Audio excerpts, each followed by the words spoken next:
رب اشرح لي صدري ويسر لي أمري واحلل عقدة من لساني يفقه قولي اللهم افتح علينا حكمتك وانشر علينا من خزائن رحمتك يا أرحم الراحمين اللهم ارزقنا فهم المرسلين وإلهام الملائكة المقربين برحمتك يا أرحم الراحمين اللهم اشرح بالقرآن العظيم صدورنا ويسر به أمورنا وأجرنا وحسن أخلاقنا واسلك به أخلاقنا ونفر به العالمين أثبنا. Jadi insyaAllah pada pagi ini kita sambung kelas kita dengan ayat firman Allah Subhanahu wa taala, ayat yang ke-32 surah Al-An'am. Allah Subhanahu wa taala berfirman, "Wa mal hayatud dunya illa la'ibun wa lahu. Waladdarul akhiratu khairul lil ladzina yattaqun. Afala ta'qilun? Qad na'lamu innahu la yahzunuka alladhi yaqulun. فإنهم لا يكذبونك ولكن الظالمين بآيات الله يجحدون." Jadi ayat 31, ayat 32 dan ayat 32 dan 33 surah Al-An'am. Insya-Allah pada pagi ini kita akan pelajari. Dan ayat 32 Allah Taala menyebut wa mal hayatud dunya, dan tidak kehidupan dunia illa la'ibun, melainkan permainan, walahwun, dan juga hiburan. Wa mal hayatud dunya, dan tidak al hayatu, hidup ataupun kehidupan, ad-dunya, kehidupan di dunia ini, illa, melainkan la'ibun, tempat bermain ataupun permainan, walahwun, dan juga hiburan. Waladdarul akhirah, dan sesungguhnya ad-darul akhirah, kehidupan akhirat, khairul lilladzi, lebih baik, lilladzina yattaqun, bagi mereka yang bertakwa ataupun takwa. Afala ta'qilun, apakah tidak engkau berfikir, ataupun apakah engkau tidak memikirkan, ataupun apakah engkau tidak menggunakan akal engkau untuk memikirkannya? Qad na'lamu, sesungguhnya kami tahu, innahu, sesungguhnya ia, la yahzunuka, menyedihkan engkau, alladhi yaqulun, yang mereka mengatakan ataupun yang mereka memperkatakan. Fa innahum, sesungguhnya mereka, la yukadzibunak, mereka tidak mendustakan engkau, walakinnadh dhalimin, dan tetapi adh-dhalimin, orang-orang yang zalim, biayatina, biayatillah, dengan ayat-ayat Allah, yajhadun, iaitu mereka ingkar, mereka tolak. Jadi itu secara ringkas terjemahan ayat 32 dan ayat 33 surah Al-An'am. Jadi ayat ini adalah sambungan ataupun ayat yang sebelumnya, iaitu kalau kita baca ayat ke-30 Allah Ta'ala menyebut sesungguhnya telah rugi mereka yang mendustakan pertemuan dengan Allah Subhanahu wa taala sehingga datang kepada mereka hari akhirat. Dan apabila datang hari akhirat itu, mereka berkata, alangkah menyesalnya kami di atas apa yang kami cuai di atas dunia. Dan mereka itu memikul dosa-dosa mereka. Jadi ayat 30 Allah Ta'ala menceritakan tentang hari akhirat. Dan ayat 29 Allah Ta'ala menceritakan tentang keadaan orang-orang kafir apabila mereka berada di akhirat nanti. Ayat yang ke-39, ayat yang ke-38 dan 37 Allah Ta'ala menceritakan tentang keadaan orang-orang kafir apabila mereka berada di dalam di dunia ataupun di akhirat.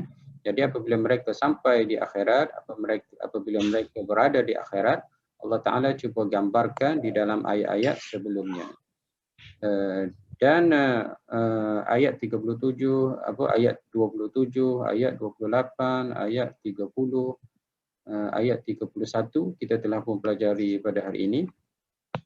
Jadi dia punya cerita di dalam ayat ini, Allah Ta'ala cerita tentang keadaan orang kafir di akhirat nanti. Kemudian Allah Ta'ala cerita juga tentang bagaimana dialog berlaku, bagaimana keadaan berlaku, percakapan, perbualan berlaku di antara orang kafir di akhirat nanti, di mana mereka ini Allah Ta'ala gambarkan mereka mahu kembali ke dunia dan Allah Ta'ala tolak permintaan mereka ataupun harapan mereka itu.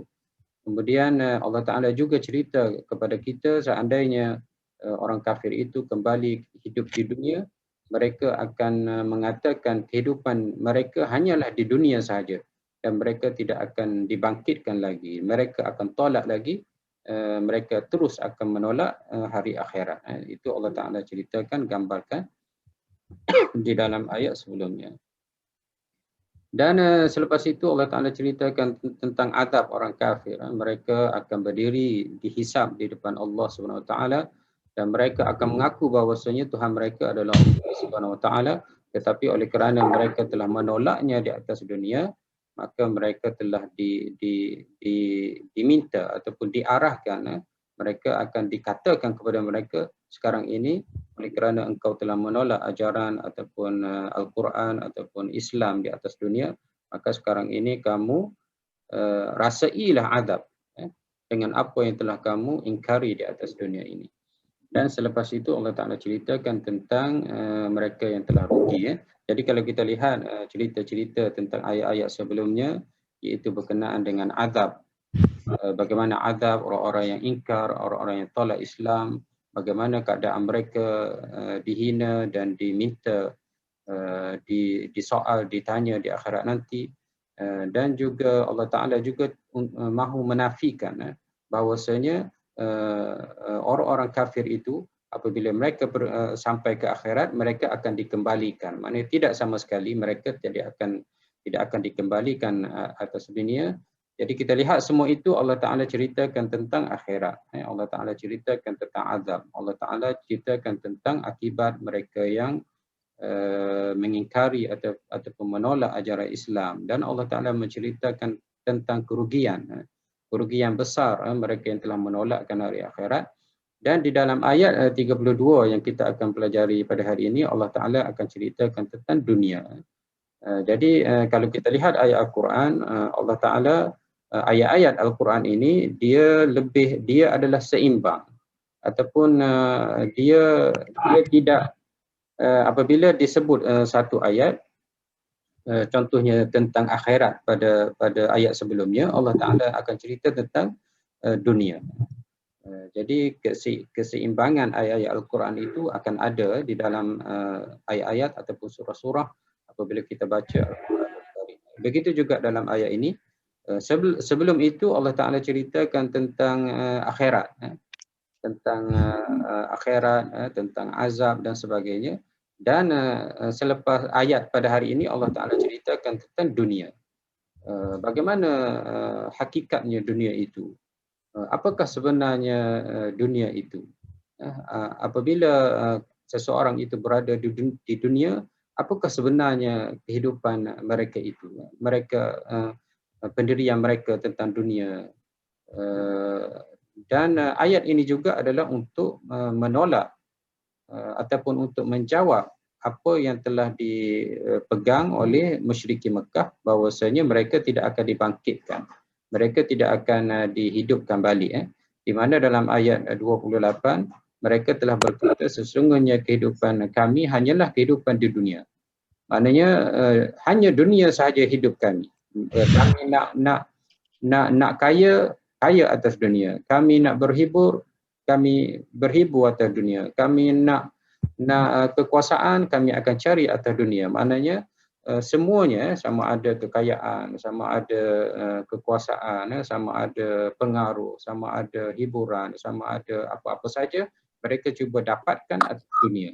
Kenapa? Kerana mereka fikir bahawasanya kehidupan mereka hanyalah di atas dunia ini. Dan mereka tidak akan dibangkitkan, mereka tidak akan disoal, mereka tidak akan dihisab, dikira segala amalan-amalan mereka. Jadi ayat 32 ini mahu menjawab apa yang telah dipegangi ataupun dipercayai oleh kafir Quraisy ataupun musyrikin Mekah, bahawasanya mereka mengatakan kehidupan atas dunia ini tidak ada kehidupan lain. Maknanya hanya kita ini hidup di atas dunia. Tidak ada lagi kehidupan selepas hidup dunia. Jadi ayat 32 itu mahu menjawab apa yang dipegangi oleh musyrikin Mekah yang disebut di dalam ayat 29. Dan pada masa yang sama ayat ini juga adalah untuk direnungi oleh mereka yang membaca Al-Quranul Karim. Maknanya walaupun ayat ini berkenaan dengan kafir Quraisy, musyrikin Mekah dan sebagainya, tetapi ayat ini juga adalah untuk kita semua yang membaca ayat Al-Quran ini. Jadi Allah Ta'ala sebut wamal hayatud dunya, dan tidak ada kehidupan dunia illa la'ibun wa lahwun, kecuali permainan dan juga hiburan.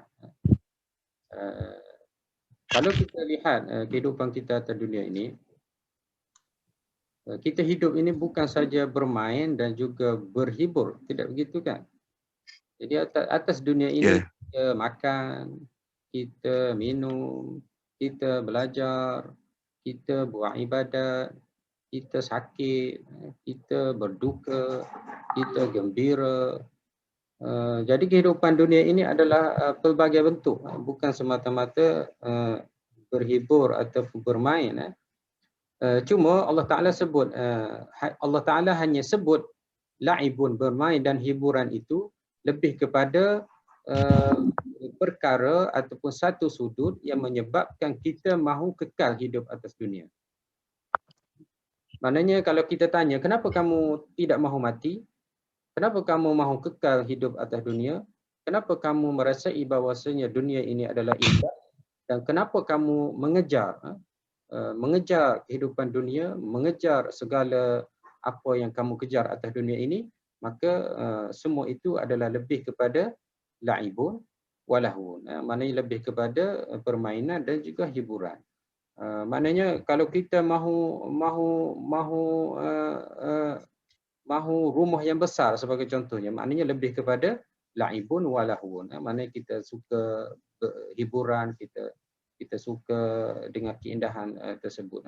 Begitu juga wang, begitu juga pangkat, begitu juga apa-apa saja, bahkan benda yang kecil seperti makanan pun, maknanya kita cari dia, kita beli dia walaupun mahal, kita dapatkannya walaupun jauh, sebenarnya adalah atas asas untuk la'ibun walahwun. Dan di dalam ayat lain Allah Ta'ala sebut lagi banyak. Maknanya hakikat dunia ini bukan saja tempat bermain, bukan saja tempat untuk kita berhibur, tetapi juga wazinatun. Allah Ta'ala sebut innamal hayatud dunya la'ibun walahwun wazinatun.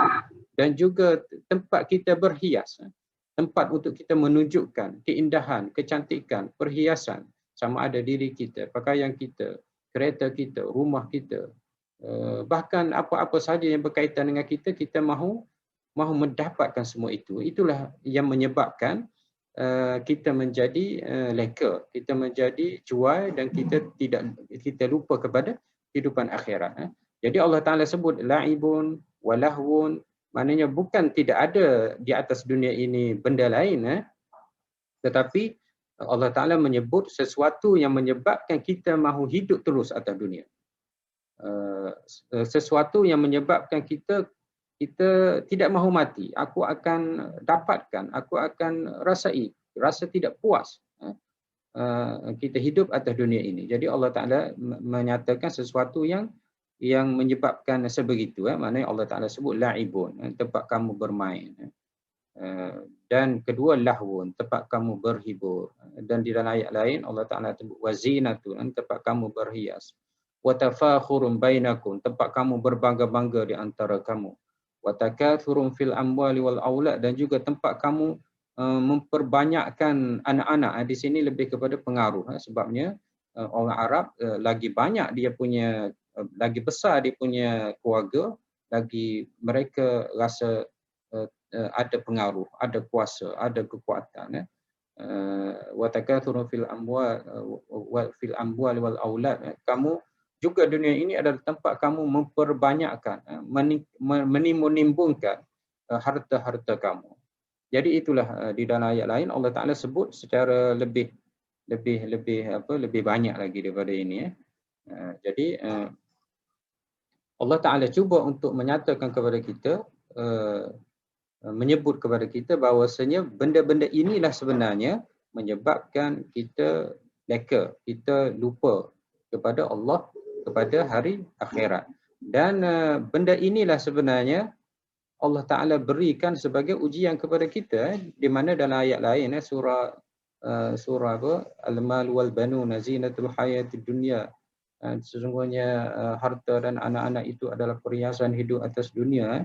Kemudian Allah Taala sebut zuyyina lilladzi zuyyina linnas.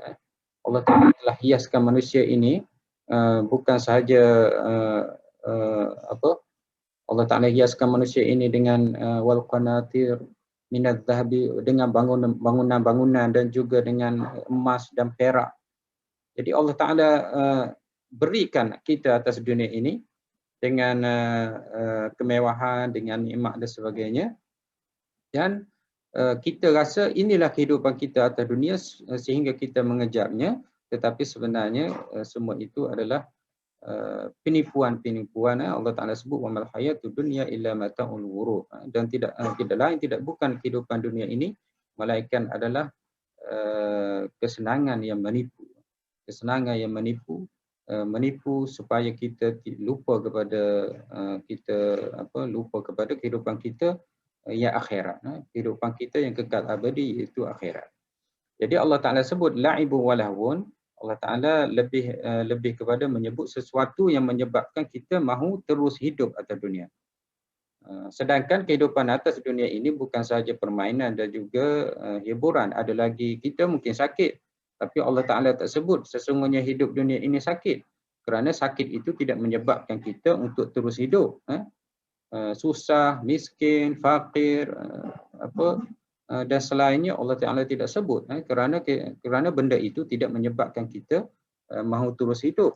Dan juga benda-benda yang saya sebut tadi, seperti sakit dan sebagainya, kita tak kejar dia.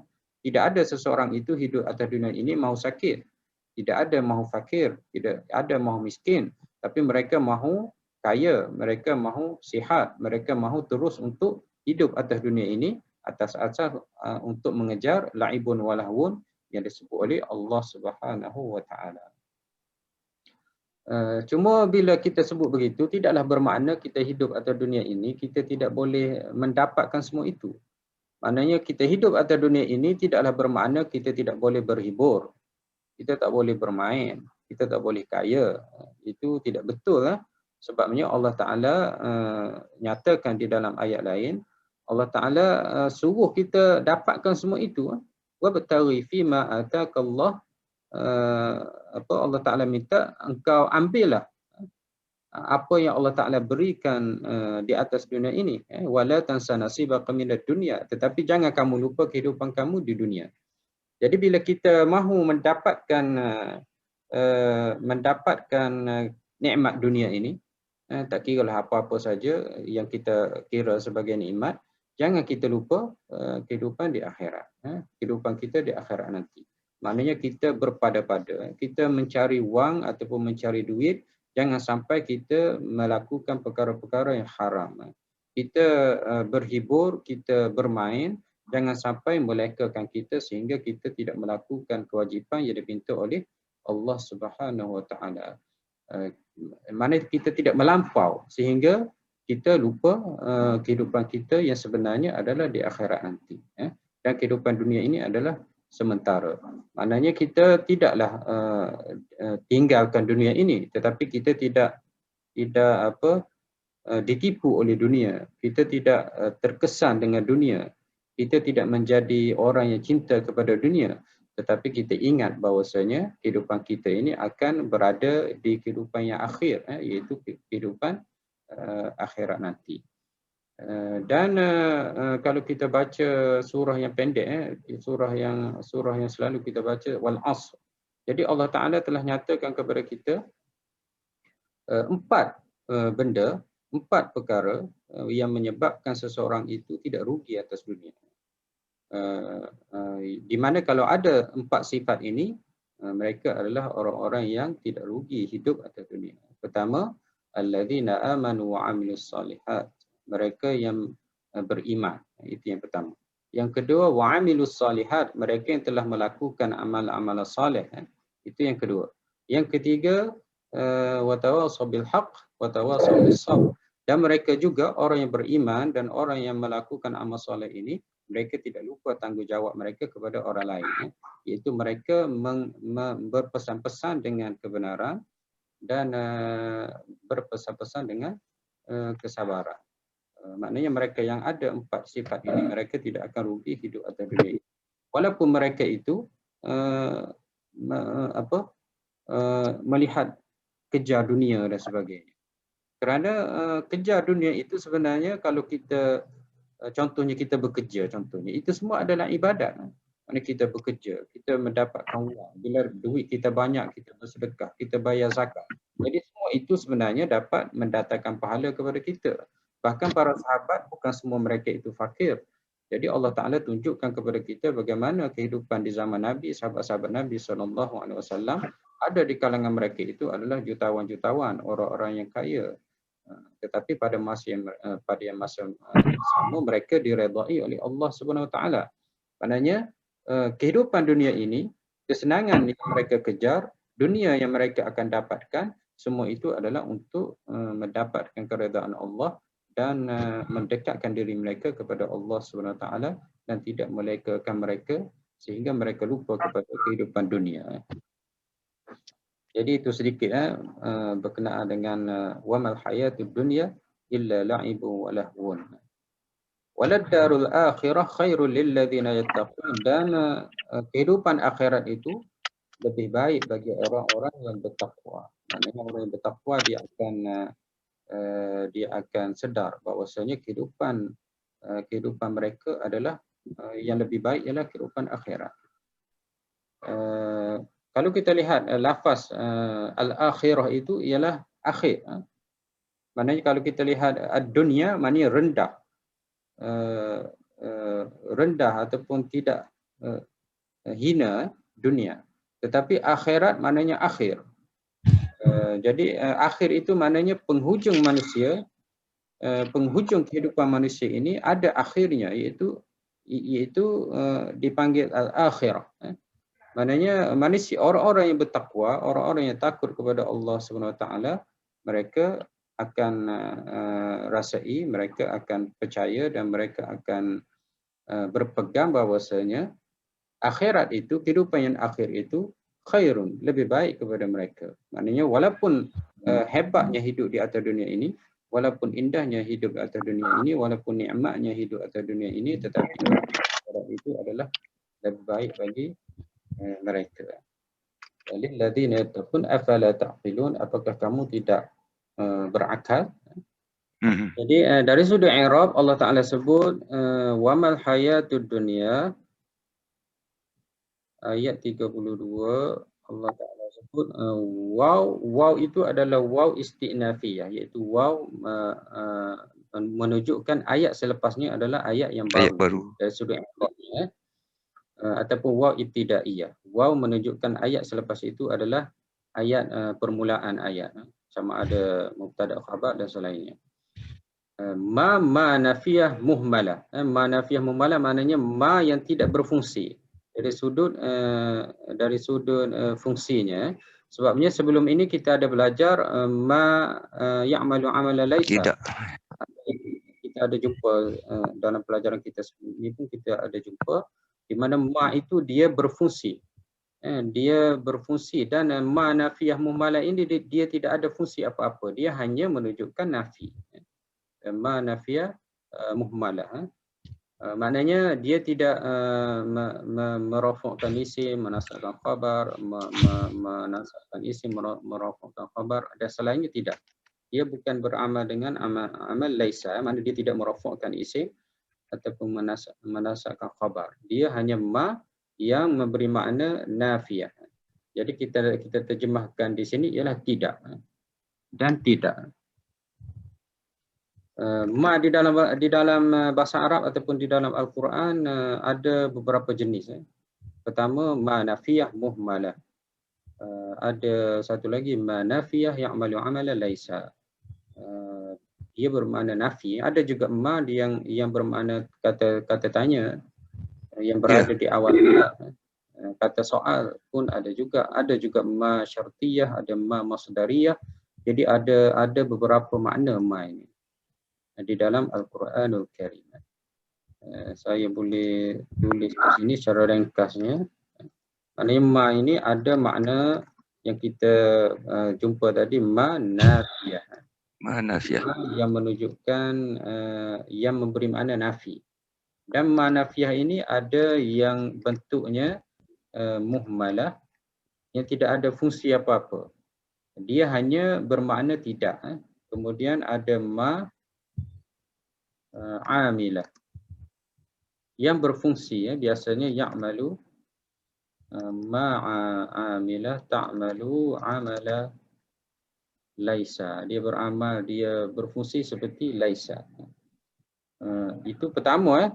Maknanya pertama ada ma nafiyah. Yang kedua ada ma biasa yang kita jumpa, ma istifham. Ma kata soal. Ma kata soal, contohnya ma rabbuka, masmuka, itu ma juga, tapi ma kata soal. Contohnya dalam surah An-Naba, amma ya tasa. Jadi ma ini Ma yatasaalun. Ma istifham, asal dia an, kemudian ma, tapi diringkaskan dengan amma. Jadi ma itu adalah ma istifham. Ada lagi ma lain, ma nafiyah, ma istifham, ada ma isim mausul, ada ma isim mausul, ma sambung. Ya, kata sambung yang menunjukkan kata sambung. Contoh khalaqas samawati wa ma fil ardh.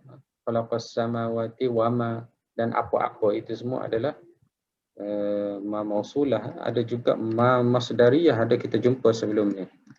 Ma al-masdariyah. Maknanya selepas ma itu ada kata kerja dan kita gabungkan dengan ma itu menjadi ma, kita boleh tukar kepada masdar. Jadi ada ma nafiyah, ada ma istifham, ma mausulah, ma masdariyah. Dan di dalam ayat yang kita jumpa ini, ma itu adalah ma nafi. Ma nafiyah. Okay. Dan muhmalah. Muhmalah maknanya tidak ada fungsi apa-apa. Dia hanya menunjukkan tidak. Al-hayatu mubtada. Ad-dunya na'at kepada. Jadi Allah Ta'ala kata, dan tidak kehidupan. Sifatnya apa kehidupan itu? Ad-dunya, maknanya sekarang ini dunia yang rendah, yang hina ini. Na'tun lil hayati. Sifat bagi hayat. Marfu'un garis hadapan. Ad-dunya bidhammah muqaddara 'ala al-alif lit'adzur. Ad-dunya ini ada alif di belakang tu, jadi tidak boleh dizahirkan, dinampakkan ataupun disebut barisnya hadapan. Itu maksudnya baris hadapan yang ditakdirkan ada pada alif, iaitu dunya. Kalau ikutnya dunya'u, tapi tidak disebut begitu sebab dia adalah isim mu'tal. Jadi kenapa tidak dizahirkan? Kerana ta'adzur, kerana tidak dapat untuk kita letak baris hadapan pada dunia. Kalau ikutnya dia kena ikut baris al-hayatu, Hayatu baris hadapan, ad-dunia pun kena baris hadapan. Tetapi tidak boleh dizahirkan baris hadapan tersebut. Itu maksudnya. Jadi ma, nafi, al-hayat, kehidupan, ad-dunia, sifat kepada kehidupan, kemudian illa lil hasri. Lil hasri ini boleh kita terjemahkan untuk menkhaskan ataupun untuk menghadkan, untuk menyempitkan lagi. Kenapa illa itu jadi lil hasri? Kerana ada ma. Kalau tidak ada ma, dia tidak menunjukkan lil hasri. Ini antara keindahan dalam bahasa Arab. Dia menunjukkan lagi kuat. Kalau saya kata al-hayatu dunia la'ibun walahwun. Jika saya kata macam ni, maknanya saya kata kehidupan dunia, permainan dan juga hiburan. Ia hanyalah satu kenyataan yang biasa, tidak menunjukkan kuat. Saya tidak ada menyatakan secara khusus. Tetapi apabila saya letak pertama ma, nafiyah, kemudian saya letak illa, ia memberi makna lagi kuat, lagi khas. Makna saya nak menyatakan kehidupan dunia ini tidak lain, tidak bukan hanya tempat bermain, tempat hiburan. Itu maksudnya. Maknanya bagaimana kamu boleh katakan maksudnya begitu dengan illa dan ma. Mesti ada ma kat depannya, mesti ada nafi. Kerana antara cara untuk kita jadikan ayat itu al-hasr, maknanya kita menkhaskan, menyempitkannya, tidak kita kena ada nafi ma tadi, dan istifham. Istifham maksudnya dan illa wa illa. Istifna, istifna. Jadi kena ada illa dan nafi, kena ada ma di dalam ayat tu. Tidak semestinya ma, kadang-kadang boleh juga kita letak la. Ataupun lam pun boleh. Macam la ilaha illallah. La ilaha illallah dan sebagainya. La ilaha illallah. Jadi mesti ada nafi dan juga ada illa. Kalau buang nafi, dia makna lain lah. Makna dikecualikan. Pengecualian. Contoh saya kata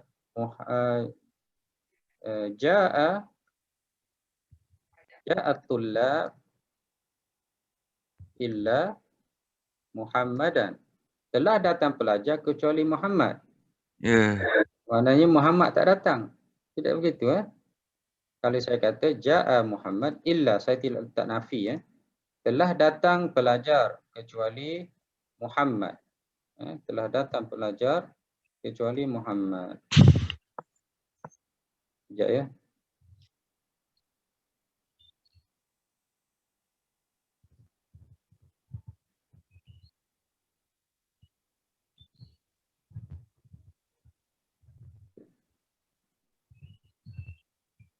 Ja'atul lab illa Muhammad. Telah datang pelajar kecuali Muhammad.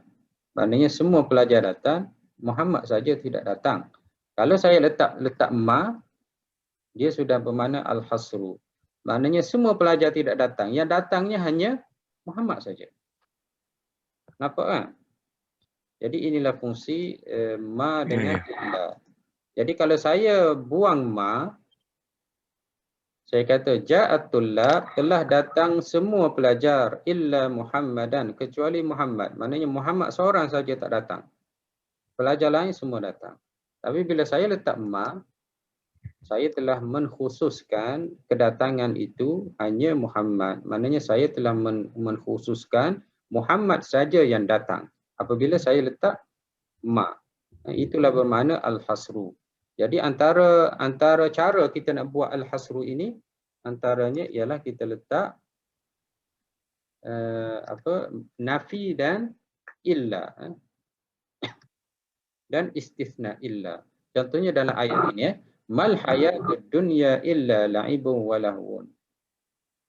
Tidak ada kehidupan dunia melainkan permainan dan juga hiburan. Jadi Allah nak nyatakan Allah Ta'ala telah menkhaskan ataupun Allah Ta'ala telah menyempitkan bahawasanya hakikat kehidupan dunia ini adalah tempat bermain dan juga tempat berhibur. Itulah kehidupan dunia hakikatnya. Jadi Allah Ta'ala telah menkhaskan illa la'ibun wa lahwun, tempat yang bermain, tempat yang berhibur sehingga kamu leka kepada kehidupan akhirat. Jadi ma itu adalah nafi illa lil hasri. Apa maksud lil hasri? Iaitu untuk menkhaskan, menyempitkan ataupun menghadkan makna sebelumnya dengan makna selepasnya. Maknanya Allah Ta'ala telah menkhaskan kehidupan dunia ini dengan permainan dan juga hiburan. Tempat bermain, tempat kamu berhibur. Jadi illa itu lil hasri. Kadang-kadang lil hasri ini Allah Ta'ala guna innama. Ini pun banyak kita jumpa. Sebelum ni pun kita pernah jumpa. Allah Ta'ala sebut innama. Ini pun sama. Ini juga adalah lil hasri. Contohnya Allah Ta'ala sebut innamal hayatud dunya la'ibun wa lahwun wa zinatun, ayat yang saya baca awal tadi, wa tafakhurun bainakum wa takathurun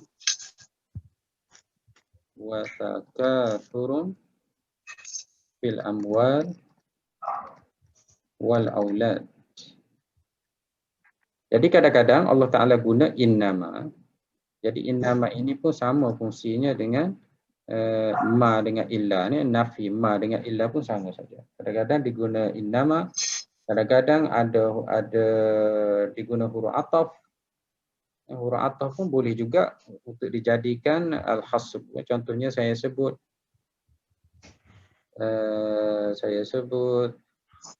ma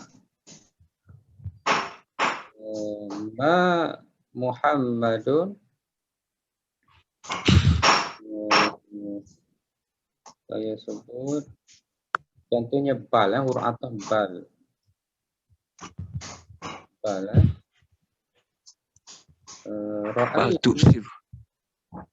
Ra'aitu Muhammadan bal Zaidan.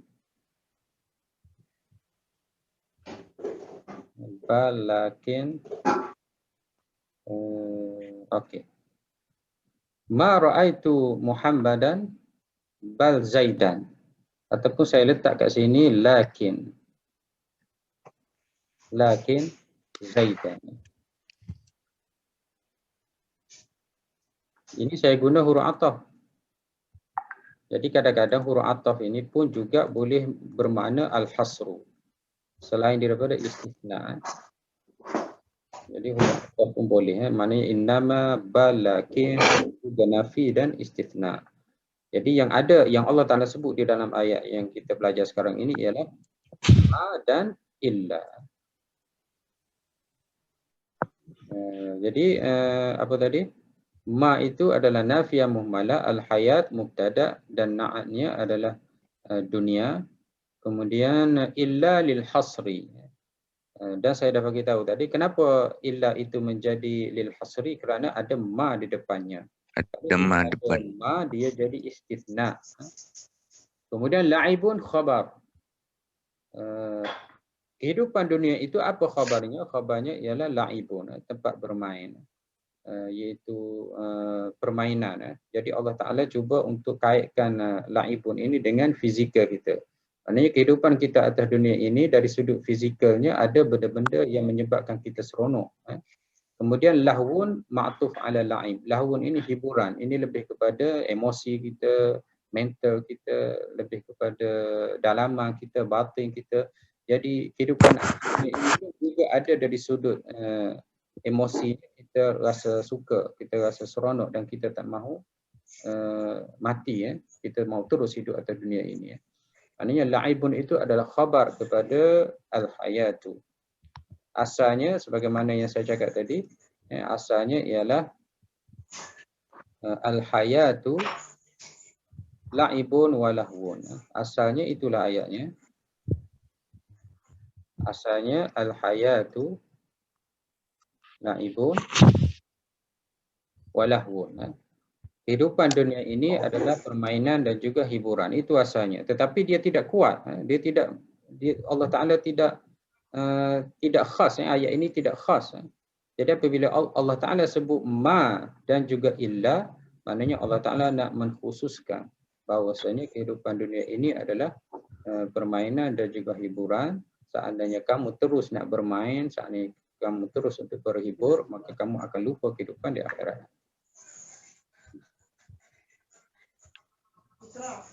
Okey, ada soalan nak tanya? Apa? Buatnya. Oh. Ada? Ya, ya. Illa lil hasri la'ib sabab wa atifah yadul lahwun ma'tuf ala la'ib. Waw ini huruf ataf, jadi lahwun ini adalah ma'tuf kepada la'ib. Maknanya Allah Ta'ala nak bagi tahu dua, kehidupan dunia ini adalah permainan dan juga hiburan. La'ibun dibaca baris hadapan, juga lahwun juga dibaca dengan baris hadapan. Wa atifah, wa huruf ataf, lam lil ibtida. Lam lil ibtida, maknanya lam ini adalah lam ibtida dan dia bermakna taukid. Lam ibtida maknanya selepas itu dia adalah mubtada lah. Saya rasa saya dah ajar sebelum ni. Kadang-kadang ayat ni dia boleh letak lam. Contoh saya bagi tahu. Saya bagi tahu macam ni. Saya bagi tahu Muhammadun, contoh mujtahidun. Jadi kalau saya kata Muhammad mujtahidun, dia memberi makna Muhammad itu rajin. Jadi tidak ada penegasan, tidak ada ayat itu satu keyakinan dan sebagainya. Jadi kadang-kadang saya letak lam. Saya letak lam. La Muhammadun mujtahidun. Saya letak lam ni kan. Ini adalah dipanggil lam ibtida dan juga taukid. Jadi lam ini ditambah. Kenapa ditambah? Untuk menguatkan ayat. Jadi bila Allah Ta'ala sebut walad darul akhirah, jadi Allah Ta'ala nak menguatkan lagi bahawasanya kehidupan akhirat itu sesungguhnya. Jadi lam ini juga dipanggil lam ibtida. Dan tak silap saya sebelum ni saya bagi tahu lam ini kadang-kadang dia boleh pergi ke depan. Contohnya bila ada inna Muhammadan, lam itu kena letak di khabar dia, mujtahidun. Jadi apabila saya tambah inna, lam yang berada di depan ini akan berada pada khabar dia. Jadi ada dua penegasan. Jadi kalau saya kata la Muhammadun mujtahidun, maknanya sesungguhnya Muhammad itu rajin. Tapi kalau saya kata inna Muhammadan la mujtahidun, sesungguhnya Muhammad itu betul-betul rajin. Jadi ada dua huruf taukid. Jadi Allah Ta'ala sebut di dalam ayat itu walad darul akhirah. Jadi lam ini dia lebih kurang atas ni. Lam ini adalah lam ibtida. Maknanya selepas itu adalah mubtada khabar dan dia memberi makna penegasan ataupun taukid. Jadi Allah Ta'ala nak bagi tahu sesungguhnya kehidupan akhirat. Sesungguhnya kehidupan akhirat khairun, lebih baik.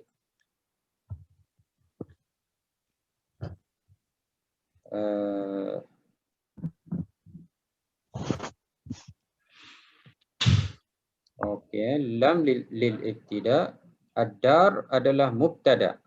Dar itu adalah mubtada. Al-akhirah na'at lid-dar. Sifat bagi ad-dar. Ad-dar ini asalnya ialah pusing. Pusing.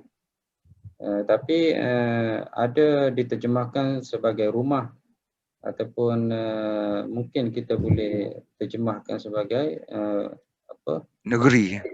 Tempat hidup. Contohnya di taman kita, bila kita keluar, kita pusing, akhir sekali kita kembali ke taman kita. Kita kembali ke rumah kita. Sebab itulah rumah kita ini kita panggil darun. Maknanya kita keluar rumah kita, ataupun kita keluar kampung kita, ataupun kita keluar taman perumahan kita, kita pun bawa kereta kita berjalan, kita pergi pusing-pusing jauh dan sebagainya. Walaupun kadang-kadang kita balik kampung, kita duduk seminggu dan sebagainya, tapi akhir sekali kita balik kembali ke kampung, kita balik kembali ke rumah. Jadi dar itu asalnya ialah pusing. Jadi seolah-olah dar itu adalah tempat kita kembali, tempat kita akan balik semula selepas kita keluar. Jadi bila disebut darul akhirah itu seolah-olah sekarang ini kita berada di dunia dan kita akan kembali ke dar kita, ke rumah kita, ataupun ke kampung kita, ataupun ke taman perumahan kita. Al-akhirah sifatnya ialah akhir. Maknanya kita hidup atas dunia ini, ataupun kita hidup di alam kubur, ataupun kita hidup di rahim ibu kita, semuanya bukan rumah kita yang akhir. Rumah kita yang akhir sebenarnya adalah ada lagi selain daripada kehidupan tersebut. Jadi Allah Ta'ala sebut walad darul akhirah. Jadi disebut ad-dar itu mubtada, al-akhirah ialah akhir. Maknanya kehidupan yang akhir selepas kamu menjelajahi ataupun selepas kamu berjalan lalui kehidupan atas dunia, kehidupan di rahim ibu kamu dan sebagainya, kehidupan yang lebih akhir itu sudah pastinya kehidupan yang akhir itu ialah kehidupan hari akhirat, iaitu hari pembalasan, yaumul hisab, yaumul qiyamah dan sebagainya. Khairun itu adalah khabar. Anda tadi khairun itu adalah khabar. Khairun itu adalah khabar kepada darul akhirah, lebih baik. Tetapi Allah Ta'ala bagi tahu lebih baik ini bukan semua orang. Hanya orang-orang yang bertakwa saja dia merasai kehidupan itu adalah lebih baik. Tetapi orang yang tidak bertakwa, mereka rasa kehidupan inilah yang lebih baik.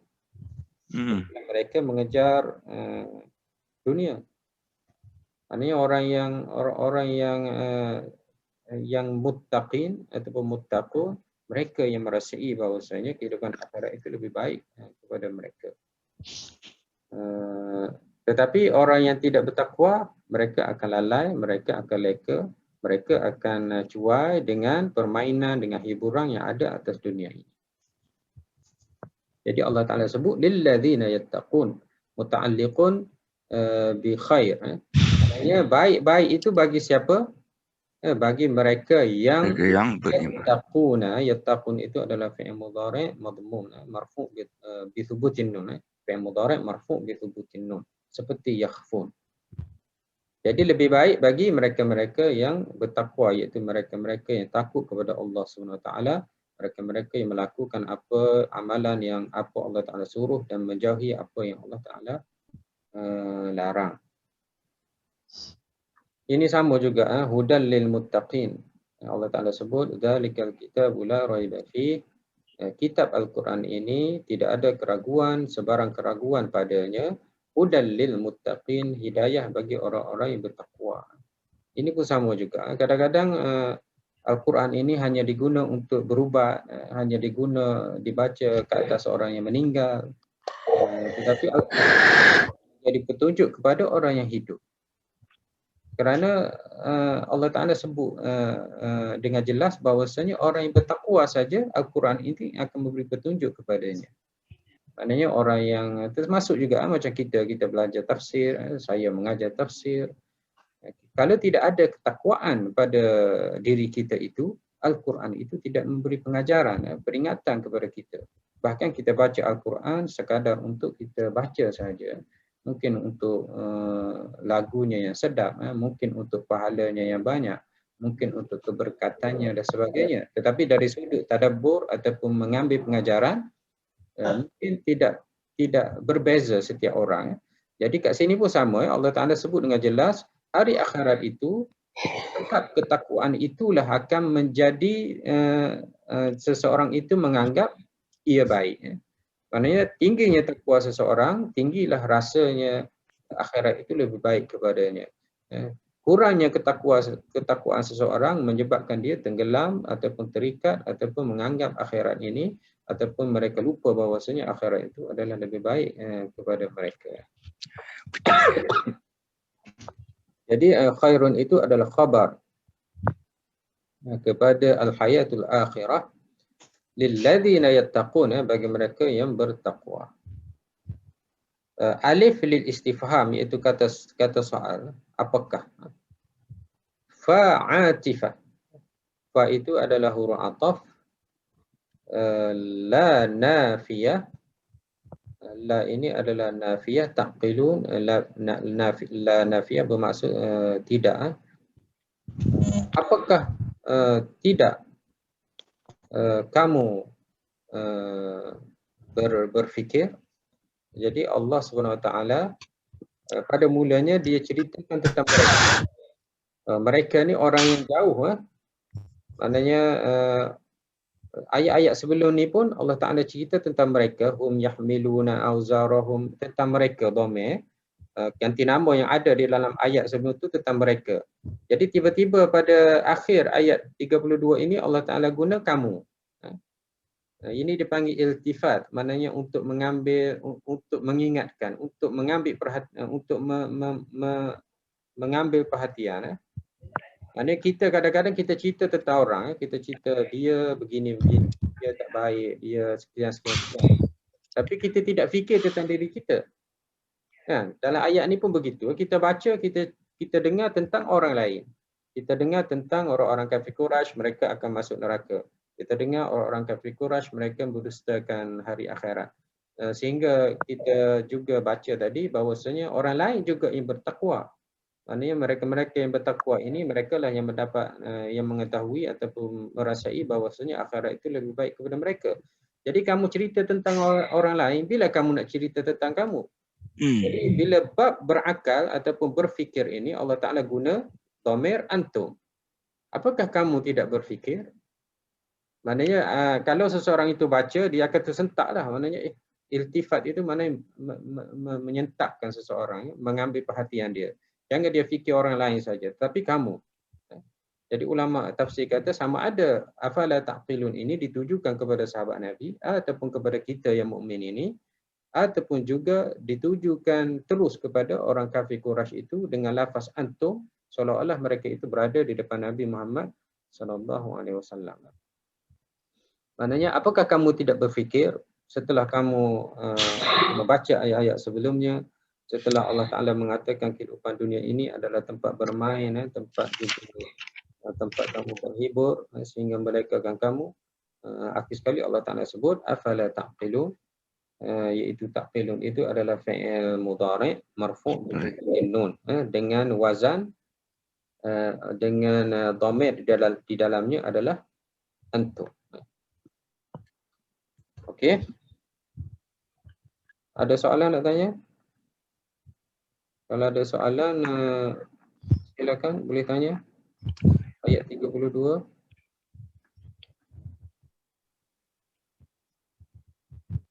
Haji Alim, Haji Jamil. Kalau ada soalan silakan.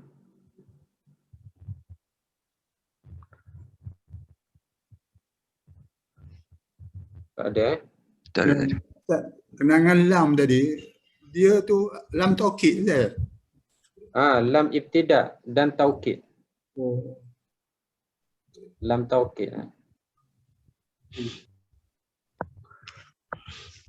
Walad darul akhirah, lam itu adalah lam taukid dan juga ibtida. Ibtida tu maknanya selepasnya mubtada khabar, ayat barulah dari sudut i'rab. Dia bukan ataf lah. Waw tu wa ataf lah, maknanya dia tidak ada kaitan lah dari sudut i'rabnya dengan ayat sebelumnya. Dan dia juga adalah lam taukid. Lam itu juga bermakna taukid. Walad darul akhirah. Waw pada walad darul akhirah itu ada juga yang mengi'rabkannya dengan waw haliyah. Maknanya kita terjemahkan sesungguhnya tidak lain tidak bukan kehidupan dunia itu adalah permainan dan juga hiburan. Dalam keadaan sesungguhnya kehidupan akhirat itu adalah lebih baik daripada kehidupan dunia ini. Dan lebih baik itu adalah bagi orang-orang yang ada ketakwaan pada dirinya, Bertakwa. takutnya kepada Allah Subhanahu wa taala.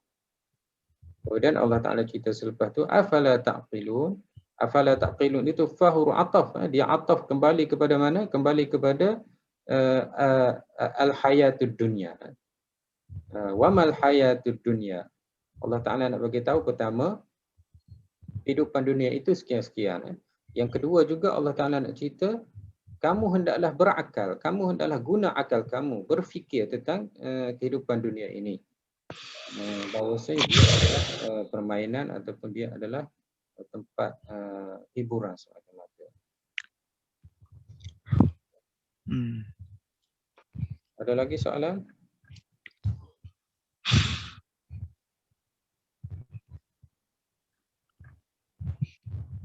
Assalamualaikum Ustaz.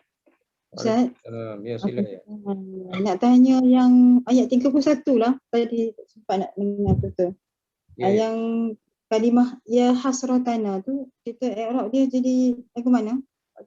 Ya hasratana, dia jadi ya itu munada.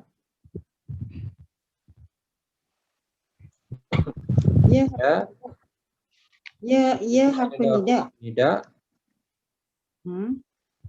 Nida. Kemudian hasratana munada mudhaf. Oh, Munada. mudhaf ni dia boleh duduk dalam munada mudhaf. Dia ada munada mufrad, munada mudhaf, mabniyun ala fathi. Contoh biasa kita sebut ya Rasulullah. Itu munada mudhaf. Ya Rasul, kita baca dari atas. Wahai Rasulullah, ya Rasulullah. Yang ni pun sama. Ya hasratana, hasratana ni hasrata mudhaf, na mudhafun ilaih. Ya, Macam ni betul. ayat. Macam tu. Mudhaf. Jadi macam ya wailata tu, ya wailata. Lebih kurang selepasnya isim lah. Ya wailata pun sama. Ya wailata, ayat sebelum tu sama juga munada. Sama juga munada. Jadi munada mudhaf mansub bil fathah. Okey, sekali lagi saya terang. Ya. Sekali lagi saya terangkan. Apa itu maksud ghairu maksudah. Jadi nakirah dia memberi maksud umum. Kalau saya sebut masjidun, maknanya mana-mana masjid. Kalau saya sebut kitabun, mana-mana buku. Kalau saya sebut rajulun, Mana lelaki. Kalau saya sebut zalimun, mana-mana orang yang zalim. Jadi itu maksudnya nakirah. Di dalam bab munada, saya sebut nakirah tetapi ada yang menunjukkan nakirah yang tertentu. Iaitu yang saya maksudkan seseorang yang tertentu. Dan ada yang saya guna nakirah tetapi dia tidak tertentu. Saya tidak maksudkan mana-mana orang. Jadi bagaimana kita nak kenal ghairu maksudah dengan maksudah ini? Kita lihat kepada baris. Kalau saya kata ya rajulan ataupun saya kata ya zaliman, maknanya saya tidak tujukan kepada sesiapa. Maknanya secara umum, wahai orang-orang yang mana saja dia itu lelaki, wahai orang-orang yang mana saja dia itu zalim. Tetapi kalau saya kata ya rajulu ataupun ya zalimu, maknanya saya tujukan lelaki itu kepada seseorang individu tertentu. Ataupun zalim, ya zalimu, saya tujukan kepada seseorang individu yang tertentu. Termasuk juga kalau kita guna kata lain, ya rajulu, ya zalimu, ya apa lagi? Ya ghafilu, ya mujtahidu, boleh belaka. Ya mujtahidu. Jadi saya tak sebut nama kan. Tetapi saya tujukan kepada seseorang. Kadang-kadang contoh semasa sekolah dulu kan. Kadang-kadang cikgu kita kata kita sebut terjemahan, wahai yang kuat main, pelajar yang kuat main. Dia kata kuat main, orang yang kuat main, pelajar yang kuat main, itu maknanya umum, tak kira lah siapa. Tapi dalam kelas kita tu ada seorang yang memang dia kuat main. Bila cikgu mengajar, dia memang duk main. Jadi kalau cikgu kata, wahai yang kuat main, dia pun angkat kepala. Maknanya memanglah, walaupun umum maksudnya, tetapi ditujukan kepada dia. Kerana dalam kelas, dialah yang kuat main. Ataupun orang yang tidur, maknanya dalam kelas, dia saja tidur. Contohnya nama dia Zaid lah contoh. Jadi cikgu tak panggil, wahai Zaid. Kadang-kadang cikgu panggil, hey yang kuat tidur. Jadi Zaid pun angkat kepala. Sedangkan cikgu tak panggil Zaid. Maknanya walaupun orang yang kuat tidur itu bermaksud umum, tetapi sebenarnya panggilan itu adalah maksudah. Ditujukan, ditentukan kepada seseorang. Yang sememangnya dia tahu dan semua orang pun tahu. Sama ada dia tu rajin, ataupun dia itu tidur, ataupun dia itu leka dan sebagainya. Okey Puan, jelas Puan Humairah? Satu lagi Ustaz, kalau kita tengok, saya faham yang tu, yang kalau macam ada hadis yang cerita pasal ya Ghulam tu, cerita Ghulam tak disebutkan siapa nama, tapi kita tahu itu spesifik lah. Dia khusus pada seorang budak tu. Tapi kalau kita tengok dalam pada ayat Al-Quran, ada yang ditambah dengan ayyuha tu. Kan banyak kita jumpa ya ayyuhallazina amanu, ya ayyuhan nas tu. Kalimah ayyuha tu tidak mengubah apa-apa ke? Maknanya memang tetap itu sama juga ya Rob macam munada mufrad. Munada dia bukan, dia mabni Puan Ya ayu itu adalah munada nakirah maksudah kemudah. Ayyuha itu adalah litambih untuk mengambil perhatian. Ya ayyu mana-mana. Kalau kita nak i'rab ayyuha tu, kita nak sebut apa dia tu? Munada. Masih dalam munada juga. Jadi selain pada ya tu, ada perkataan lain tak selain pada ya? Selain pada ayyuha ada lagi ke? Ada ayah, haya, ya. Tapi yang biasanya ya lah dalam Quran. Tapi selepas ya itu semua munada Puan Selepas itu semuanya adalah munada. Nanti bila kita sampai dekat ya ayyuha, kita i'rab nanti ya ayyuha.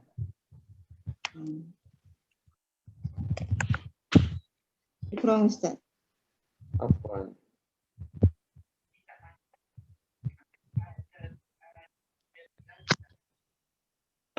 Okey, jadi ayat 32 sudah pun kita i'rab dan juga kita pelajari maknanya. Kemudian ayat 33, qad na'lamu, sesungguhnya kami tahu. Ini pun ada sebelum ni saya kata qad ini dia bermaksud, qad ini kalau selepasnya fi'il mudhari' dia bermaksud lisyakki. Begitu kan saya kata sebelum ni Maknanya qad ini selepasnya sama ada fi'lun madin ataupun qad selepasnya fi'lun mudhari'.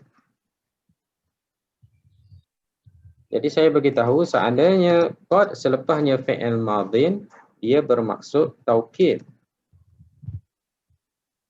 Taukid ataupun tahqiq pun boleh. Taukid ataupun tahqiq.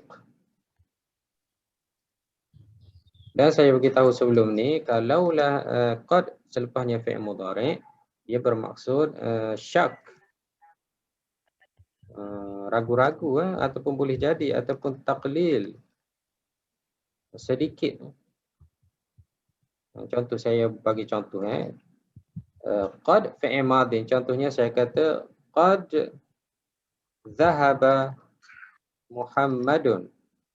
Maksudnya sesungguhnya telah pergi Muhammad. Jadi saya nak bagi tahu betul-betul sungguh Muhammad itu pergi. Tapi kalau saya kata qad yadhhabu Muhammad, dia memberi makna syak. Boleh jadi Muhammad pergi. Maknanya sedikit saja Muhammad ini akan pergi. Maknanya kepada pandangan saya Muhammad ini akan pergi sedikit saja. Maknanya dia tak akan pergi dah. Maknanya ada ragu-ragu di situ. Apabila selepasnya ada fi'il mudhari'. Okey, jelas kat situ Qad zahaba bermaksud Muhammad betul-betul pergi. Kalau qad yadhhabu Muhammad fi'il mudhari', maknanya Muhammad belum tentu pergi. Nampak Jadi inilah kaedah ataupun maknanya yang asalnya. Jadi qad apabila fi'il mudhari' dia bermakna syak. Keluar daripada makna ini, syak dan taqlil ini, pertama Allah Subhanahu Wa Taala. Jadi dalam ayat tu kita kata apa? Qad, Allah Taala sebut qad na'lamu. Sesungguhnya kami tahu. Jadi kami tahu tu Allah. Jadi tidak ada syak lah kat situ. Jadi apabila Allah ataupun lafzul jalalah, maka dia tidak bermakna syak. Khususnya di dalam ayat yang kita baca ni, dia bermakna betul-betul. Qad na'lamu bukan bermakna boleh jadi kami tahu. Tidak. Tetapi sesungguhnya kami tahu. Ataupun kadang-kadang ayat yang kita buat itu menunjukkan bukan syak. Contoh saya kata qad yasduqu as-sadiq. Yasduqu maknanya benar. As-sadiq orang yang benar. Jadi di sini pun tidak akan bermakna syak. Maknanya sesungguhnya akan benar orang yang benar.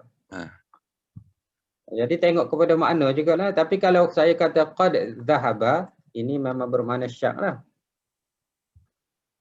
Confirm kalau lafaz jalalah Allah, contohnya qad na'lamu di sini kami itu adalah Allah.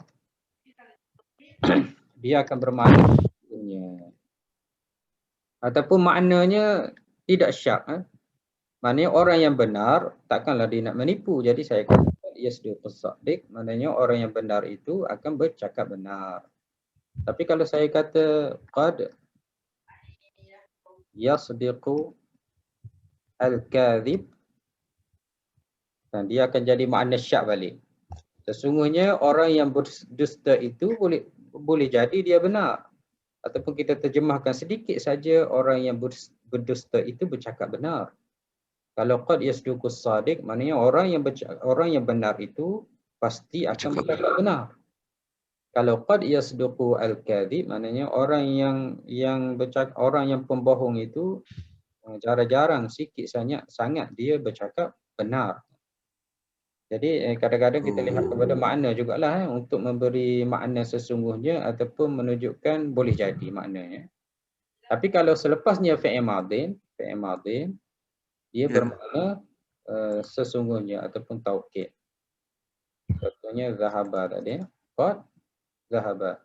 Dan jika fi'il mudhari' maknanya syak dan taqlil, kecuali jika melibatkan lafzul jalalah Allah Subhanahu Wa Taala ataupun makna dia tak boleh kita rasa syak. Maknanya orang yang benar dia akan bercakap benar. Orang yang bohong, contoh ayat sebahagian, kurang ataupun jarang sangat dia bercakap benar. Ni Ustaz macam qad qamatis solah, nak semayang, nak solat ni. Yang tu bermakna yang ni taukid. Contohnya qad dhahaba ataupun qad qamatis solah. Qamatis solah. Dia bermakna taukid. At-taukid dan juga taqrib. Dan juga taqrib. Taqrib ini dekat-dekat nak buat. Maknanya tidak ada syak dah. Dia akan buat. Maknanya orang yang solat, orang yang sebut qad qamat itu sesungguhnya solat telah didirikan. Maknanya orang semua sudah berada di masjid dan mereka semua dah dekat nak dirikan solat. Ia juga bermaksud taqrib ataupun taukid. Maknanya kalau orang tak solat semasa orang qamat tu pun mungkin dia sakit perut, ataupun emergency sangat perlu balik rumah, mungkin dia tinggal lah walaupun orang qamat. Tapi biasanya orang yang berada di masjid, kemudian bila dia qamat solat itu semuanya telah bersedia ataupun semuanya telah dekat betul-betul hendak mendirikan solat. Jadi qad ini juga boleh bermakna at-taqrib ataupun taukid ataupun tahqiq. Dan jika fi'il mudhari' selepasnya bermakna syak dan taqlil, kecuali jika melibatkan Allah Subhanahu Wa Taala. Jadi dalam ayat yang kita baca tadi, qad na'lamu, dia kata qad litahqiq wa ta'kid. Ini lebih kepada tasliyah kepada Nabi Muhammad sallallahu alaihi wasallam. Sebabnya Nabi Muhammad dia rasa duka cita, dia rasa sedih, dia rasa disisih, dia rasa ditolak, dia rasa dibuang di Makkah Al-Mukarramah. Apabila Nabi menyeru kafir Quraisy kepada Islam, kafir Quraisy itu telah berubah sikap mereka. Daripada melayan Nabi dengan baik, menganggap Nabi ini seorang yang amanah, menganggap memuliakan Nabi Muhammad SAW, daripada sikap sebegitu bertukar kepada sikap menghina Nabi, mengherdik Nabi, memeli Nabi, menolak Nabi, memfitnah Nabi, termasuklah mahu membunuh Nabi.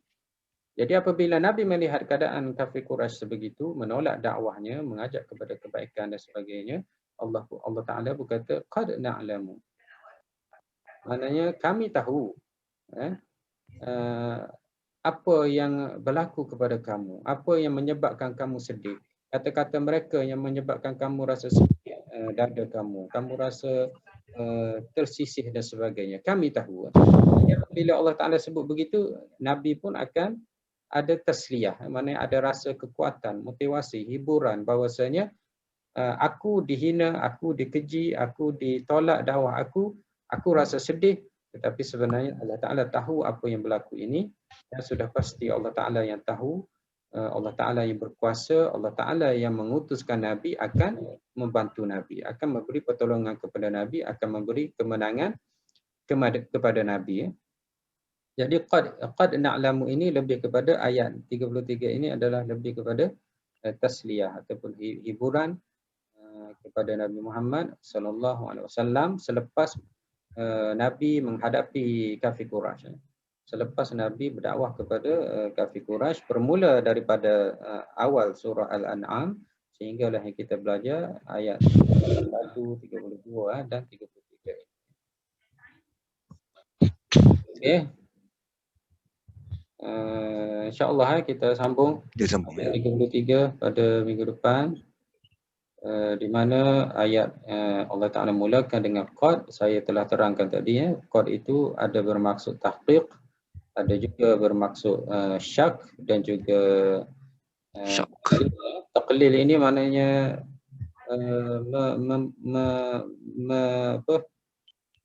taklid ya. Kalau kita kat 50% ke bawah. Taklid taklid maknanya 50% ke atas. Kalau saya kata qad yasdukul kadhib macam ayat tadi, maknanya saya taklil dia.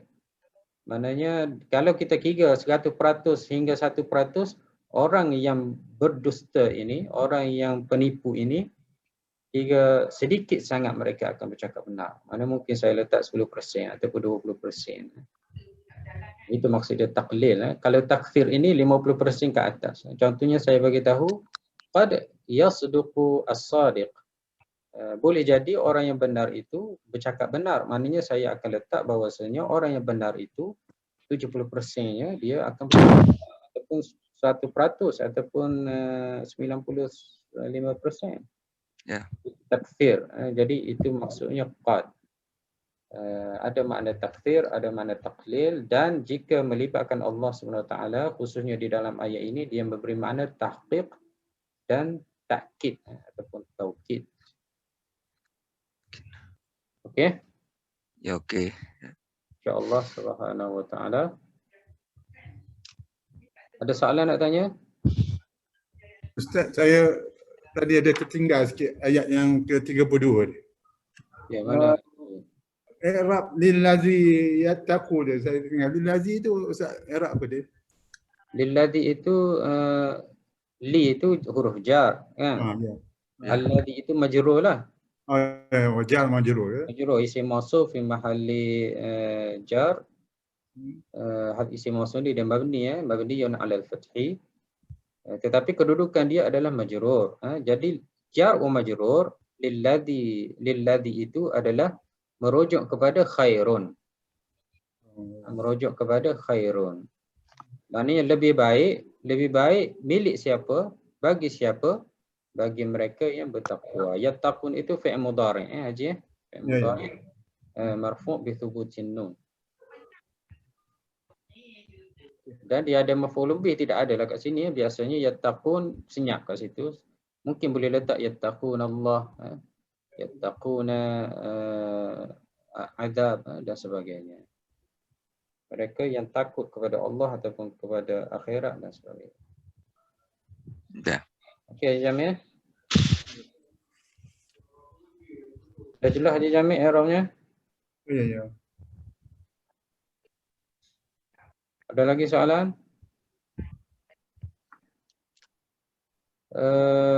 Mana-mana yang saya bagi tahu tadi seperti qad, seperti ma, seperti qad, seperti ma itu kalau boleh cuba buat nota sikit supaya kita jumpa akan datang ni kita dah ingat dah. Contohnya qad tadi kan saya dah huraikan tadi. Kemudian juga saya huraikan macam ma apa maksud ma, ada ma istifhamiyah dan sebagainya. Begitu juga saya ada ceritakan tentang al-hasru ataupun al-qasru. Maknanya bila kita nak mengkhususkan sesuatu ayat, kita guna ma, guna illa ataupun guna huruf ataf.